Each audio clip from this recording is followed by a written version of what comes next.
എൻ്റെ ഒരു വീഡിയോയിൽ കണ്ട കൗതുകവും പ്രസക്തിയുമുള്ള ഒരു ചോദ്യമാണ്. ഖുറാന് ഈ ലോകത്ത് ഇറക്കിയ പോലെ അന്യഗ്രഹ ജീവികളുള്ള മറ്റുള്ള എല്ലാ ഗ്രഹങ്ങളിലും പടച്ചവൻ ഇറക്കിയിട്ടുണ്ടോ? കാരണം ഈ പ്രപഞ്ചം മുഴുവൻ സൃഷ്ടിച്ചത് അള്ളാഹു അല്ലേ. തീർച്ചയായും ഈ ഭൂമിയിലുള്ളവർ മാത്രമല്ലല്ലോ ആ ഒരു സൃഷ്ടാവിനെ ആരാധിക്കേണ്ടത്.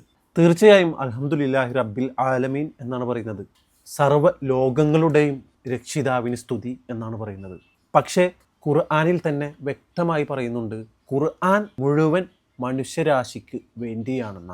അല്ലാതെ ഈ ഭൂമിയിൽ തന്നെ മറ്റുള്ള ജീവികളുണ്ടല്ലോ, അവർക്കൊന്നും ഈ ഖുർആൻ ബാധകമല്ല.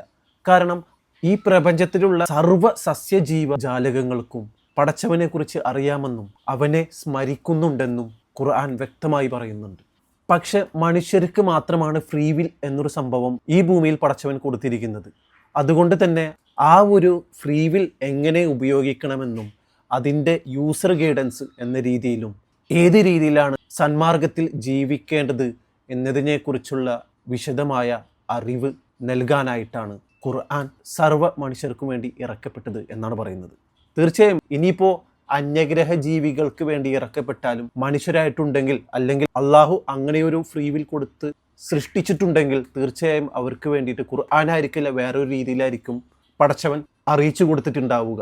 അത് ആ ഒരു അറിവ് നമുക്ക് അള്ളാഹു നൽകിയിട്ടില്ല എന്നതാണ് വാസ്തവം.